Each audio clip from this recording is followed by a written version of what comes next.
Ecosystem के दो छोटे छोटे उदाहरण आपके सामने रखूंगा, जिससे आपको समझ में आएगा कि इकोसिस्टम कितना जहरीला है। सबसे पहला उदाहरण, पिछले साल रामनवमी के दिन दिल्ली के जहांगीरपुरी में रामनवमी के जुलूस के ऊपर हमला होता है, पथराव होता है। दिल्ली पुलिस के एक सब इंस्पेक्टर को गोली लगती है, कई लोग उस पथराव में घायल होते हैं, निहत्थे राम सेवक घायल होते हैं। दिल्ली की पुलिस जहांगीरपुरी के एक कबाड़ी को गिरफ्तार करती है, अंसार नाम का कबाड़ी। शाम को 8 बजे दिल्ली की पुलिस उसको गिरफ्तार करती है। महेंद्र जी, सुबह 9 बजे देश की सबसे बड़ी अदालत में, सुप्रीम कोर्ट में, देश के सबसे बड़े बड़े 5 वकील जहांगीरपुरी के कबाड़ी के लिए जाके खड़े होते हैं।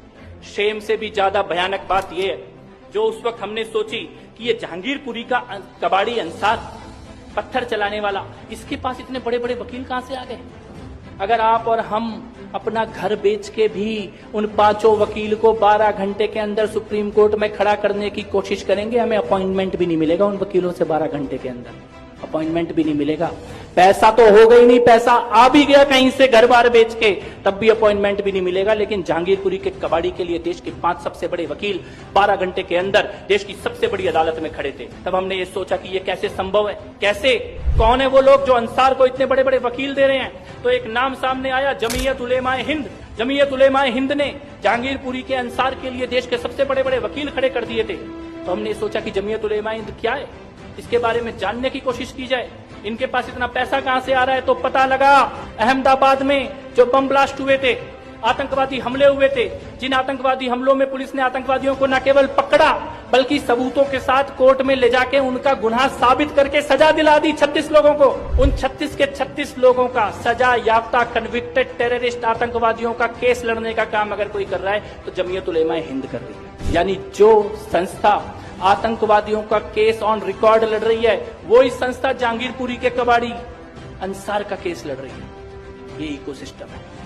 और उसके पास पैसा कहां से आता है, बड़ा सोचने का विषय। आप लोग इस विचार को यहां से लेके जाना, जमीयत उलेमाए हिंद के पास पैसा कहां से आता है। इस देश में हलाल का जो भी प्रोडक्ट, और हलाल केवल नॉनवेज प्रोडक्ट नहीं है। अगर आप अभी गूगल पे सर्च करेंगे तो हलाल में वेज, नॉनवेज, यहाँ तक कि आपका ये पेन, पेपर, कॉपी, बिल्डिंग, इमारत, रियल एस्टेट, फोन, इन सब तक को हलाल के सर्टिफिकेशन का जो भी पैसा जाता है, वो सारा का सारा पैसा जमीयत उलेमाए हिंद के पास जाता है। यानी कि आप अपने बाल कटाने के पैसे से अपनी गर्दन कटाने के पैसे, इसको कहते हैं इकोसिस्टम। और दूसरा एग्जाम्पल दिल्ली के दंगों का।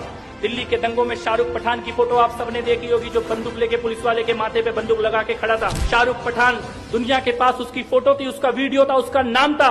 लेकिन रात को 9 बजे प्राइम टाइम पे रवीश कुमार आता है, शाहरुख पठान की फोटो दिखाता है, उसका वीडियो दिखाता है और उसका नाम अनुराग मिश्रा बताता है। जब दिल्ली चल रही थी तब इतना बड़ा झूठ रात को प्राइम टाइम पे टीवी पे बोला जा रहा था। इसको कहते हैं इकोसिस्टम।